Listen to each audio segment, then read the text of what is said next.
tanghali mga kagala. Ayan. Ako po ay may karamdaman ngayon at hindi nakapasok ng trabaho. Nadali ako ng trangkaso.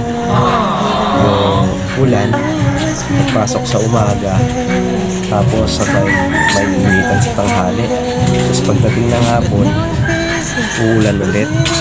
Eto, inaalagaan lang ako ni Mrs. ngayon dito sa bahay. Si Mrs. nandun nagpe-prepara ng kakainin ko. So, kasi kapag may sakit ako, hindi ako kumakain ng mga heavy meal eh. Mostly, sopas, ganon, lugaw, para maganda yung panunaw. So guys, tignan natin kung anong ginagawa ng aking butihing may bahay. So, balikan ko kayo guys. Ayan siya. Nagpe-prepare na aking kakainin. So, magluluto yung aking asawa ng sopas. So, ito yung gulay, repolyo, tapos gatas, tsaka yung beef na gagamitin niya. Meron siyang margarine, tsaka yung elbow. Ang tawag dito ma? Sopas. Oh, yun. Elbow na sopas. May hotdog. Yan. Guys, si Mrs. At ito pala yung iniinom ko dahil may sinabayan ng plema eh. Ito. Meron ako rito Robitussin. Tsaka yung gamot ko na Rexidol. Guys, to. Mahirap talaga kapag may sakit. So kailangan talagang ipahinga. Yes.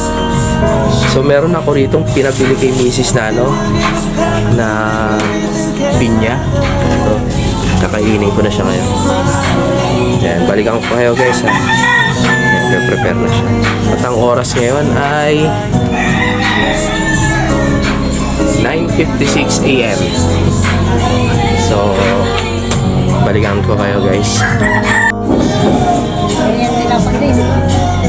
Siguro sa plema, yung ulan, saka ulan saka araw sa trabaho. Buti nga pinapawisan na ako.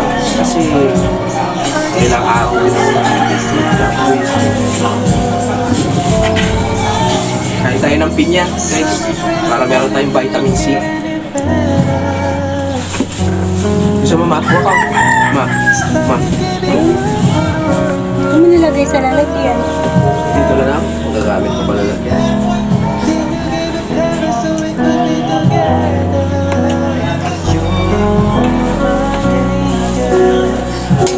Ewan ko kung makakapasok na ako bukas guys.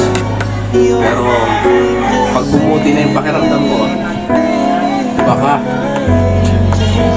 pag pakiramdam ko, pag iisip ko ng alas 2 na madaling araw, kasi alas 2 ako gumigising, kung hindi 2:30 na pala.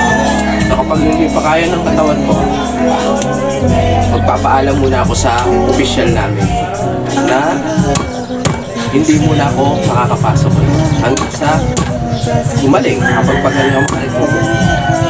Kasi sayang din yung araw na inililiban ko sa trabaho kasi naman bilang padre pamilya kailangan kumita tayo, matustusan natin ang pangangailangan ng ating pamilya. So guys, balikan ko kayo ulit mamaya pag naluto na ni Mrs. yung aking kakainin na papan. Ayan na.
Ako si Mama. So balikan ko kayo guys kapag nasa center na kami.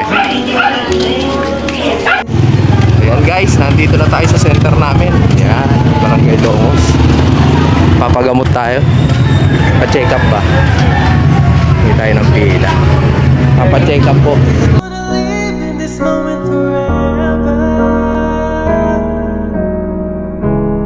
I'm afraid of living couldn't get any better. Started giving up on the world. Yan guys, tapos na tayong magpa-check up. Pinagbawal kasi yung camera sa loob, so nakakuha na rin tayo ng gamot. At ito yung reseta nila. So kulang pa to. Pupunta tayo sa sa drugstore para bumili pa ng mga kulang na gamot. 4 kasi na gamot to guys, yun na reseta sa akin. So kulang pa ako ng 2 gamot. So balikan ko kayo guys. Pauwi na kami guys, nakabili na ako ng mga gamot. Pauwi na kami ni Mrs. Nakabili na kami ng mga gamot. So update ko na lang kayo guys pag nasa bahay na kami. Yan guys, narito na ako sa bahay. At puputulin ko na itong video. At iinom na ako ng mga gamot na binigay sa akin ng doktor. So sana gumaling ako at makapag-vlog tayo ulit. Salamat! I just wanna live in this moment forever. 'Cause I'm afraid of